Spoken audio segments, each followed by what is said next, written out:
हेमंत कुमार साहब के पास जाना चाहूंगा और शुरुआत उन्हीं से करना चाहूंगा। हेमंत सर, एक उम्मीद आज जो की जा रही थी कि सुप्रीम कोर्ट ऑफ इंडिया कहीं ना कहीं जो दिक्कतें हैं 65 लाख वोटरों के नामों का कट जाना, और फिर अभी लटकी थी तलवार की आगे क्या क्या कुछ होने वाला है, जिस तरीके से इलेक्शन कमीशन ऑफ इंडिया का मूड था, मोड था, और सब कुछ दिख रहा था कि क्या क्या हुआ है, क्या क्या धांधलियां आगे भी इस एसआईआर में पूरी प्रक्रिया में हुई है।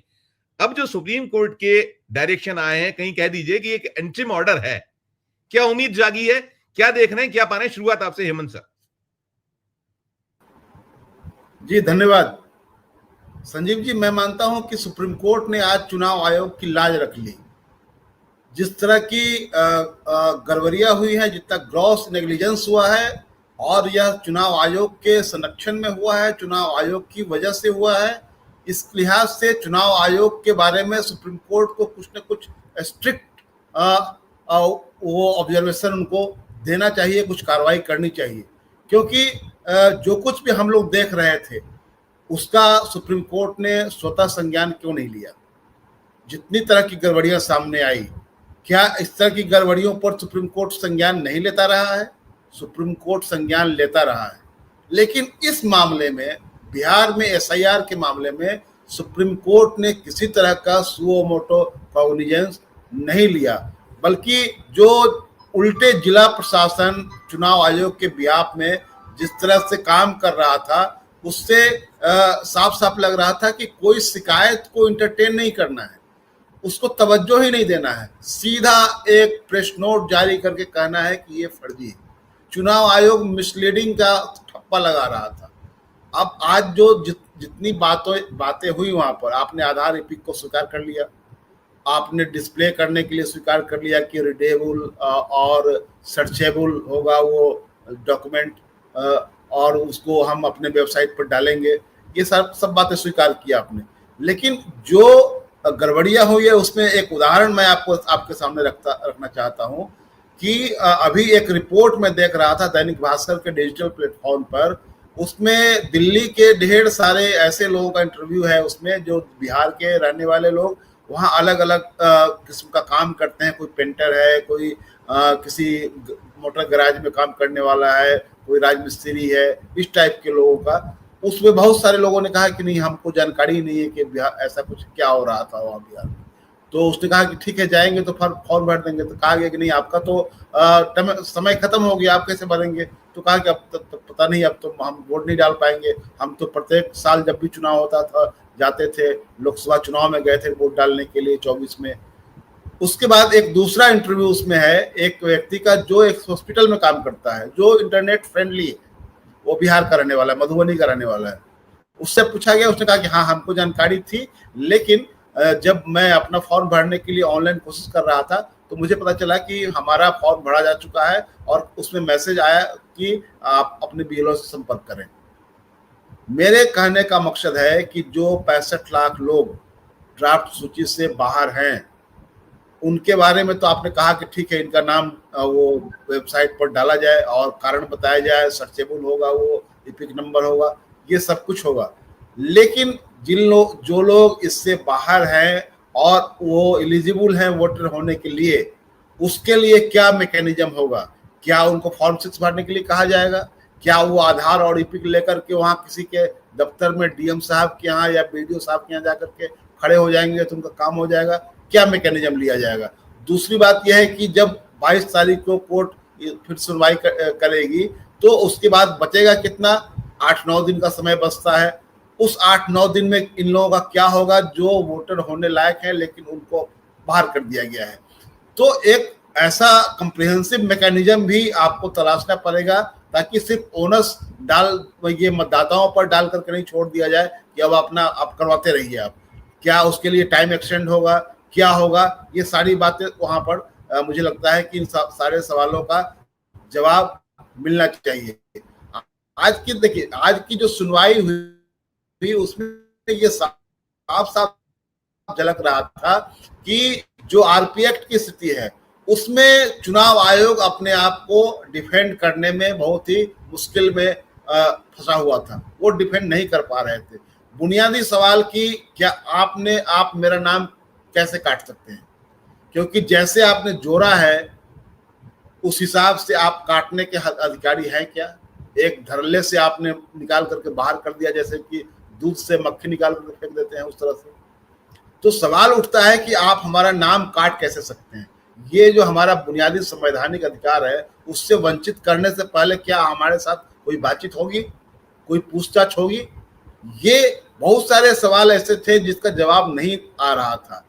वो एक तरह से बीच बचाव किया। इसीलिए मैं कह रहा हूं कि ये एक तरह से पंचायत है, एक तरह की पंचायत हुई है जिसमें कि चलो ठीक है, ये इसको 2 झापड़ लगाओ और इसको कहो कि चलो गलती हो गई, अब आइंदा से ऐसा मत करना। तो ये वाला जो रुख है, मुझे लगता है कि चंडीगढ़ वाला आप देखिए उदाहरण, तो उसमें मसीह के खिलाफ कौन सी कार्रवाई हुई? उसके खिलाफ आप सीधी बात है कि इनके खिलाफ एक्शन भी हो और एक बड़े ठोस और कुछ निकला है, लेकिन आज कुछ राहत संजीव जी, मैं इसलिए कह रहा हूं कि ये बड़ा सवाल है जी, ये बड़ा सवाल इस देश के डेमोक्रेसी का है, जिसमें एक चुनाव एक बहुत बड़ा उसमें ये इस डेमोक्रेसी का प्राण वही है। तो क्या इस देश में लोकतंत्र, क्या इलेक्शन सिस्टम इसी तरह काम करेगा कि जिसकी मर्जी आए वो अपने ढंग से हाँकना शुरू कर दे? 2 लोगों का मैंने इंटरव्यू देखा, लवासा साहब का और रावत साहब का।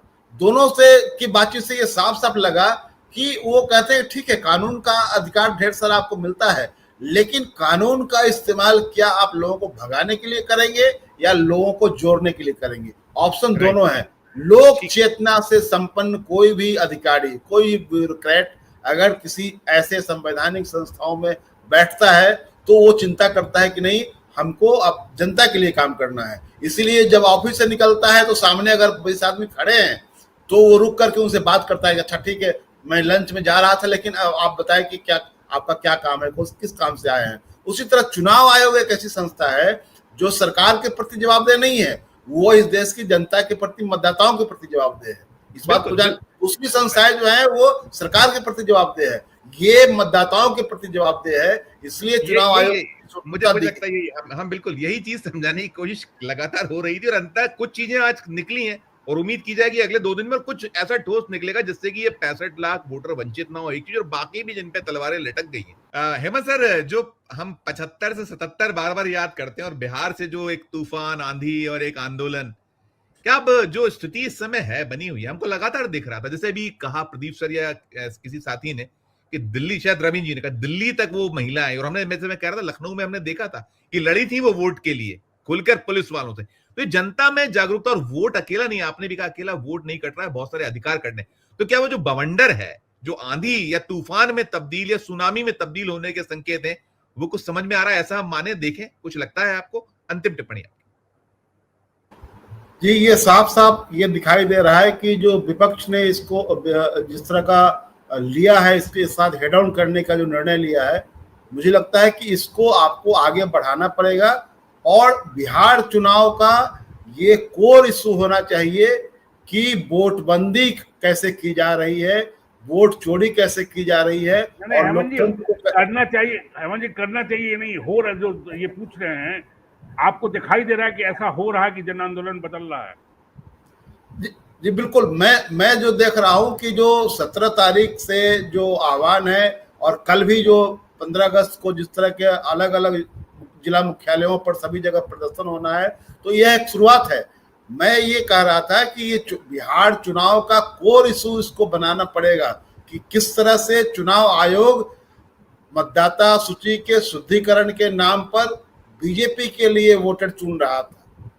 ये जो बीजेपी के लिए वोटर चुनने की जो पूरी प्रक्रिया है, इसको लेकर के आप, क्योंकि देखिए जनता के बीच में काफी रिजेंटमेंट है और लोगों तक ये बात गई है, इसको कैसे आप ये पूरा जो कैंपेन है, जनता को कैसे आप गोलबंद करते हैं इस सरकार के खिलाफ। और 1 तारीख को जो पटना के गांधी मैदान में जो रैली होने वाली है, वो रैली बिहार ही नहीं बल्कि देश की राजनीति के लिए बहुत बड़ा टर्निंग पॉइंट होने जा रहा है।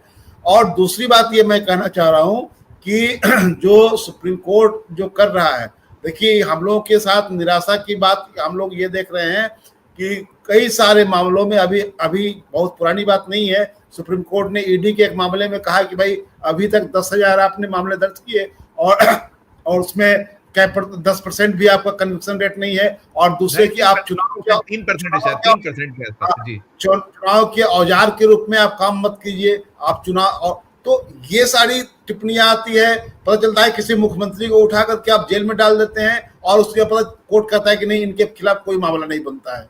ये तो झारखंड में हम लोगों ने देखा। तो ये जो संस्थाओं का इस्तेमाल लगातार बढ़ रहा है, सरकार अपने ढंग से इस्तेमाल कर रही है, इस टेंडेंसी को रोकने के लिए कोर्ट को कोई ना कोई आपको रास्ता निकालना पड़ेगा। क्योंकि अभी जो आपने किया है उसमें ये साफ साफ लग रहा है कि इन चीजों को, जो मैं कह रहा हूं कि जो ग्रॉस नेग्लिजेंसी हुई है, या कह लीजिए कि जो फर्जीवाड़ा हो रहा है, उसको लेकर के सुप्रीम कोर्ट बिल्कुल उस तरह से आंख मूंदने की कोशिश कर रहा है। वो चाह नहीं रहा है कि उधर हम देखें, क्योंकि जब उधर आप देखना शुरू करेंगे तो इनको नंगा करना पड़ेगा आपको। क्योंकि ये जो कैंपेन है, जिसमें आपने ये नहीं देखा कि बिहार में बाढ़ की स्थिति रहती है, और है पटना तक में, जहां मैं बैठा हुआ हूं, पटना का जो ग्रामीण इलाका, हमारे आसपास का जो इलाका है, उस इलाके में लोग अपना घर बार छोड़ करके पटना के रिंग रोड के इलाके में आकर के बैठे हुए हैं, अपना वहां मवेशी के साथ घर द्वार लेकर के। ये पटना के पास की बात मैं कह रहा हूं। अब बिहार के लगभग 27-28 जिले हैं जो इस तरह की स्थिति से जूझ रहे हैं। क्या इनको पता नहीं था? आपने एक ऐसा टाइम फ्रेम बनाया जिसमें कि जिस दिन वोटर लिस्ट का हेमंत सर हम जो सारी उनका मैलाफाइड पहले से दिखा था। जी प्लीज खत्म करिएगा। जी वोटर लिस्ट का जिस दिन फाइनल पब्लिकेशन होगा, उसके बाद चुनाव का नोटिफिकेशन होगा, कोई जिसका नाम कटेगा वो घूमते रहे, बस कहाँ जाएगा, वो कहाँ अपील करेगा। तो ये पूरा डिजाइन ऐसे किया गया हुआ है कि मतदाताओं को, जिस मतदाता को भगाना है टारगेट करके, उसको भगाने के तमाम रास्ते आपने बनाए। लेकिन अब तक देश का चुनाव आयोग हमेशा मतदाता फ्रेंडली रहा है। वह मतदाताओं को जोड़ने के लिए जाना जाता रहा है, जगाने के लिए जाना जाता रहा है। ये भगाने के लिए जाएंगे इतिहास में, ये दर्ज हो गया है। तो सुप्रीम कोर्ट इसके बारे में क्या नहीं सोचेगा कि हाँ, हम इनको कुछ सबक दें कि आप ये जो काम कर रहे हैं, ये बिल्कुल, जब ईडी को कह सकते हैं कि आप चुनाव का औजार मत बनिए, आप चुनाव को मैदान में जाके लड़ेंगे।